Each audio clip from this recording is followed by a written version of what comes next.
Hi, I'm Jill and this is Badger. And today we're going to take you through a short sequence which is really good if you've got lots of stiffness and tightness in your back, so you just want to improve back mobility. You'll need just a rolled up towel, just a small one like this, or you could use a Pilates softball, but you probably want to just take a little bit of air out of it. I'll use the towel to show you today. So what we're going to do is come down and lie on the mat to begin with. Have your knees bent, your feet are flat on the floor and your arms are relaxed by your sides. Just allow your shoulders to relax and melt into the mat. Take a couple of deep breaths just to settle in. Notice how you're feeling around that lower part of your back. Do you feel level and balanced? Do you feel that you're holding any tension down there? Just have a little moment to take a snapshot and observe. And then when you're ready, we're just going to gently stand into both feet and lift your tailbone and feel your spine peeling away from the mat. This exercise is called the bridge. So you're rolling through your spine into the bridge position, or as far as you feel comfortable. Take a deep breath in and then exhale as you roll and release and trickle your spine back down. So just go as far as you feel comfortable, but the idea is that your spine is like a string of beads. You pick up one end and the rest of them follow. So can you move evenly through your spine in both directions? Let's just do one more of these. So you start with the tailbone, it lifts towards the ceiling, the feet are gently pressing to the floor, your spine is peeling up. You pause at the top wherever that is for you and take a deep breath in, and then a big long exhale sinks the spine back down towards the mat. From here, we're going to take your rolled up towel, or your soft ball, and place it right along the back of the pelvis. Can you see it's not in my lower back curve, it's lower than that. It's on the back of the pelvis, the top of my bum. And I'm just going to lift both of my knees up like this, but let my feet flop down towards my heels.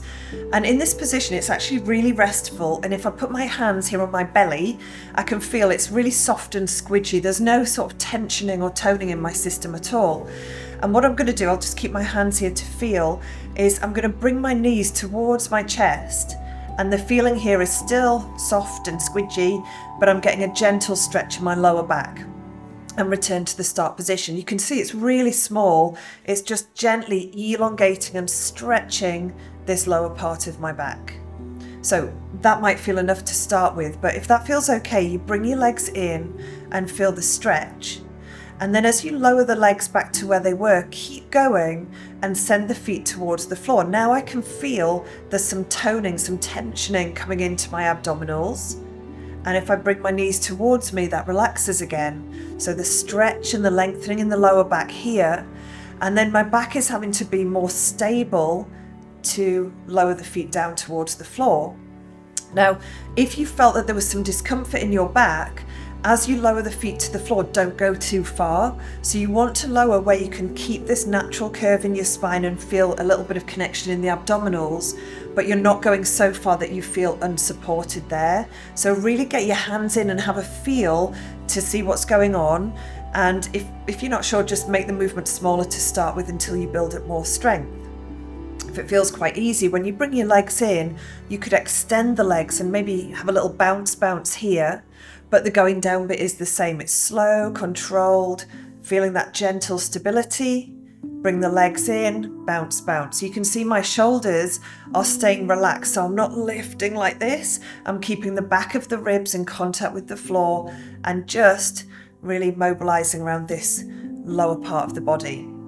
We'll make this one the last one. So I'm going to take my feet all the way down to the floor, take that towel out and notice how it feels. So instantly I feel much more released down here in the bottom of my back. And I'm just going to recheck that bridge, and straight away I feel that I can kind of curl through that tailbone area more easily. So it's already freed up a bit of tension in my back. So we're going to take that movement a little further and come up into sitting. So sitting nice and upright, I'm on my sit bones, my shoulders are relaxed. Take a deep breath in. Same kind of movement, I'm going to gently press my feet to the floor and roll onto the back of the sit bones, curving back. See how I've made a C shape through my spine? And then pull on the backs of the legs and come back up to sit tall. So the focus is here. We've got lots of support with the hands, rolling and rounding back, gently stretching through that lower back and gently coming back up into sitting. If your back feels like it's moving quite well, challenge it. So you're going to roll down segment by segment, breathing in at the lowest point, and then exhale as you peel with ease. Oh, she says cheating. Sorry, away from the floor. Okay, let's take that idea and flip onto our front. So you're in this quadruped position. Your shoulders are easy and relaxed on your back. I've got the natural curves of my spine. I'm just going to start to sit back towards my feet and then gently pull forward. Notice that as I go back, my tailbone is staying lifted. But this time, as I go back, I'm going to keep the tailbone lifted here, and then at the back of the movement, wherever that is for you, you're going to curl the tailbone under and roll like a wave through the spine and come back to the start position. So you sit back and you curl through. It's the same sort of movement that we've worked on in the last couple of exercises. This idea of articulating from the very bottom of your back like a wave. It's really good for mobilizing your spine, for creating fluid flow into those segments and the disc, so it's really hydrating for the system. Let's just do a couple more. It should just feel easy, just waving through, and just do this one more time. Okay, now from here we're just going to do a little bit of movement in the back in a different direction. So come and lay down on your tummy and bring your hands like this on top of each other. Rest your head onto your hands. So now we're just laying on our tummies, and you're going to just lift your chest away from your pubic bone. So gently just lifting forward and release back down. So the focus now is just on creating some length and movement around this top area of the spine. And this feels okay. Just bring your arms out to the side, and I'm just gently pulling with my arms and lifting my chest forward and releasing back. To get a little bit more freedom of movement in this upper back and shoulders, I'm going to lift and just look around over my right shoulder, see what Badger's doing, and then look around over your left shoulder. And at home, this is literally what you're doing. You're looking around on the bottom of the skirting boards perhaps, or what's underneath your chairs or your sofa. You'll see all sorts of grubby bits of things when you're down here on the floor. But then maybe you could lift your gaze a little bit higher. So looking around, maybe you've got some windowsills or plants or animals on furniture that you can look at. And now I'm moving more in the middle part of my back. And I'm just going to make my way back to the middle and then just roll back. And again, just gently pull with my arms and lift my chest and my heart forward. So now the movement feels way freer in my back and much more even. I'm making this long C shape, this long curve with my spine. You could go even further and bring your hands here under the shoulders and peel forehead and breastbone, maybe your ribs, perhaps your tummy button, maybe your hips come away from the floor, and then soften the elbows and roll back down. So the aim is that you're creating this long, even curve with your spine, so peeling up rather than just hinging up and down with the lower back. So if I show you, this wouldn't be so helpful there. I'm just hinging through this bit, whereas here I'm moving from the upper part, middle part, and then into the lower part of my back. I hope you could see the difference with that. So we're just going to do one more of these, heeling up into this swan position.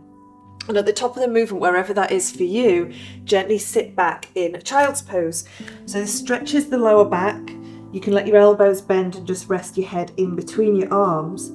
But then we're just going to link this movement that we've done with the one we practiced before. So pull with the hands, come back on all fours. But this time, you can see I've got my knees a little bit further behind my hips. So there's more space here. So remember the small wave from before? We sat back towards the feet with the natural curves of the spine. You curl the tailbone and roll from the bottom of your back and come back to the start position. If you feel comfortable to add on, we're going to sit back and curl and wave through from the bottom of the back. And this time, keep going. Keep sending the chest forward in the space in between your arms. Lift your chest and your heart forward. Breathe in. Push with your hands. Sit back with the natural curves of your spine. curl from the bottom of your back, wave through and lift your chest forward. You can see with my spine, I'm trying to make this nice even movement. Think of that string of beads kind of idea, articulating, waving all the way through your spine with ease. So it wouldn't be so good if you were rolling forward like this and just hanging in your lower back. That's defeating the object. We're trying to feel this articulation from the bottom of your back, segment by segment by segment, waving all the way through to the upper part, shoulders relaxed, and you press back in that more stable, neutral position. Rolling, waving forward, breathing in, and one more time. Really hydrating for the spine, releasing tension and tightness. And on this last one, we're just going to sit back once again in child's pose, soften the knees out wide, bend your elbows, rest your head in the space between your arms. Pause and take a few deep breaths, breathing into the lower back, breathing into the sides of the ribs, and then slowly unravel and come up into sitting. I hope you found that class beneficial for your back and it feels a bit looser and freer. If you've enjoyed it, please like and comment at the bottom. I'll see you again soon.